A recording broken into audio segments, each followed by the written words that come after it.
हम जो 12 दिन से बैठे हुए अपने शहर की जो जनता है कि जो टैक्स भरती है और टैक्स भरने के बाद में या सेवा देने वाले जो कर्मचारी है अत्यावश्यक सेवा की कि वो नागरिक को भी मालूम पड़ना कि अपन जो टैक्स भरते हैं और वो टैक्स के अंदर ये किसको किसको पैसे बांटते हैं, वो नागरिक के घर घर में ये कहानी जाने को होना। और उनके तरफ काम करने वाला जो घंटा गाड़ी कामगार है, साफ सफाई कामगार है, वाहन चालक है, ड्रेनेज वाला है, फवारने वाला है, ऐसे अत्यावश्यक सेवा में जो भी लोग काम करते हैं तो वो सेवा देने वाले जो कर्मचारी वो नागरिक को भी समझने को होना कि अपने शहर के अंदर, अपने गली के अंदर, अपने रोड के ऊपर काम करने वाला जो नागरिक जो कर्मचारी है वो कर्मचारी के साथ महानगर पालिका क्या कर रही है, क्या जुल्म कर रही है, क्या वेतन दे रही है। उनको वेतन शासन ने जो दिया हुआ जो रेट है वो रेट देती कि नहीं देती, उसके वास्ते जो कर्मचारी उपोषण को बैठता है 12-12 दिन, वो उपोषण करता को न्याय नहीं मिलता है। इसके वास्ते हमने ये जो आमरण उपोषण में पाठिंबा के बोलो को लोगों को ये समझने को होना कि ये लोग 12 दिन से अपने महानगर पालिका के मुख्य प्रवेश द्वार के सामने आमरण उपोषण को इसके वास्ते बैठे हुए कि ये लोगों को किमान वेतन दर मिलता नहीं, उनको पीएफ ऐसा बराबर मिलता नहीं, लोगों को धमकियाँ देते हैं काम पे से निकलने का। अगर वो आंदोलन में आया तो देखो काम पे से निकल डालेंगे, ऐसे कर्मचारियों को धमकियाँ देते। इसके वजह से पहले दिन जो कर्मचारी आए 600-700 लोग आ गए थे, उसके बाद में 500, तो कर्मचारी में दहशत तैयार हो गई। अगर अपन महानगर पालिका के गेट के सामने अगर मांग के वास्ते गए तो उनको काम पे से निकाल के देते हैं, ऐसे भी लोगों के इसमें दहशत पसर गई है। और हम कर्मचारियों को बोल रहे हैं तुम हक के वास्ते लड़ रहे, तुम आओ और हक के वास्ते लड़ो। अपना जो लड़ा है अपने शहर के नागरिक, अपने शहर के उद्योगपति, अपने शहर के जो सामाजिक कार्यकर्ता, ये सबको आपका देखने को होना कि ये लोगों को पगार कम मिलती है, इसके वास्ते ये आनाशान आमरण उपोषण को बैठे। ये उपोषण के साथ आपने काम नहीं, काम चालू है, काम बंद नहीं है। लोग काम करके यहाँ 1 बजे के बाद, 2 बजे के बाद, कोई 3 बजे के बाद बंद करने वाले काम अगर मांग पूरी नहीं होती नहीं, हमने ये सोचे थे। मगर शहर के अंदर अभी त्यौहार चालू है, अभी कल का दसरा है, अभी नवरात्रा थे, अभी दिवाली आने वाली, हम ये सब सोच के हमने जो काम बंद करने वाले थे हमने वो सोचा नहीं और इतनी ताकत लगाई नहीं काम बंद को। मगर अगर ये उपोषण अगर ऐसा चालू रहा तो हम उसके ऊपर भी सोचेंगे कि हम काम बंद करके उपोषण करने वालों को पाठिंबा देंगे। आपका उपोषण जब तो पहले हमने बताया कि अभी जो आमरण उपोषण चालू है, ये उपोषण करता ये बैठे हुए ये हर शहर के नागरिक, उद्योगपति, कारखानदार, सामाजिक कार्यकर्ता, इनको सबको समझने को होना। आज हम एक सामाजिक कार्यकर्ता के पास गए थे तो उन्होंने बताया कि हमारे को पता ही नहीं कि तुम आमरण उपोषण को बैठे। तो ये सब लोगों को समझने के वास्ते हम ये पत्रकार परिषद लिए और पूरे शहर के अंदर, पूरे वाहिनी के अंदर ये न्यूज़ जाने को होना। और ये जो गौर गरीब दलित मागास वर्गीय जो लोग बैठे हुए उनके ऊपर अन्याय नहीं होना चाहिए।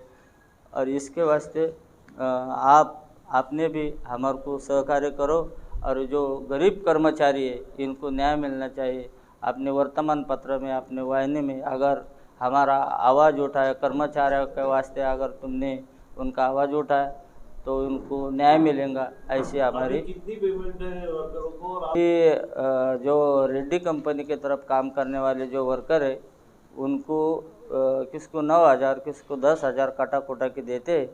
और जो रेड्डी आपने इसमें जो काम करते हैं महाराणा एजेंसी में, उनको तो 8-9 साल से एक ही पगार के ऊपर, बोले तो किसको 8,000 और किसको 9,000 ऊपर से जो पगार है शासन नियम से, समझो अकुशल कर्मचारी भी पकड़ा तो 11,500 रुपये उसका बेसिक है। और अभी उसका डीए जो है, डीए 8,000 रुपये हुआ है और उसको 5% घर भाड़े मिलता है। समझो 20-21 हज़ार रुपये उसको पगार हुई है और वो काटा कोटा के उसके हाथ में 16-17 हज़ार रुपये आते हैं। पर उतने नहीं आते, उससे डबल में कम आते, तो 8-9 हज़ार का और 16-17 हज़ार का। इतनी कम पगार में ये लोग काम करते हैं। क्या डिमांड कितनी है, कितनी पेमेंट होना चाहिए? हमारे को यही डिमांड है कि शासन ने जो ठहरा के दी है किमान वेतन दर 24 फरवरी 2015 में जो नया दर निकाला उन्होंने, नया जेआर, वो जेआर के दर से ये लोगों को पगार होना चाहिए, ये हमारी मांग है। शासन ने जो दिया वही हम मांग रहे हैं। उसके कामगार अधिकारी सूर्यवंशी साहेब, अतिरिक्त आयुक्त साहेबांना भेटायला गेलो पण वेळ म्हणजे ते आजारी असल्यामुळे ते भेटले नाही। अतिरिक्त आयुक्त नंबर 2 सौरभ जोशी साहेब त्यांना पण भेटलो आणि आपल्या महानगरपालिकेचे आयुक्त साहेब त्यांच्यासोबत आमरण उपोषणा संदर्भात चर्चा केली, पण चर्चा पूर्ण म्हणजे आम्हाला न्याय मिळाल्यासारखे न झाल्यामुळे आम्ही ते उपोषण आम्ही चालूच ठेवले। जे अध्यक्ष आहेत भास्कर आढाव यांचं निवेदन ऐकलं। हे निवेदन ऐकल्याच्या नंतर तुमच्याही मनामध्ये हा प्रश्न उभा राहिला असेल की जे कामगार लोकांच्या सेवेसाठी आपलं आयुष्य घालवण्याचा म्हणजे उद्देश ठेवतात, लेकराबाळांच्या शिक्षणासाठी, त्या लेकराबाळांच्या भविष्यासाठी आपलं आयुष्य उद्ध्वस्त करण्याचा प्रयत्न करतात, परंतु इथली यंत्रणा विशेषतः ज्या महापालिकेच्या भरोशावर हे सगळं चालतं आहे ती महापालिका, त्या महापालिकेमध्ये राबणारे कंत्राटदार, त्याच्यानंतर त्यांना इथं सगळ्या सोयीसुविधा देणारे अधिकारी, ही जी सगळी यंत्रणा आहे ही सगळी कामगारांच्या विरोधात आहे हे आपल्या लक्षात आलं असेल। आता एवढा मोठा सण आहे उद्या, म्हणजे हिंदू लोक दसरा साजरा करणार आहेत, बौद्ध मंडळी दीक्षा समारंभ साजरा करणार आहेत, आणि अशा परिस्थितीमध्ये तो राबणारा माणूस त्याला त्याचा रोजगारसुद्धा मिळू नये त्याच्यासाठी त्याला उपाशी राहावं लागतं। हा अत्यंत भयानक अन्याय आहे असं मला वाटतं।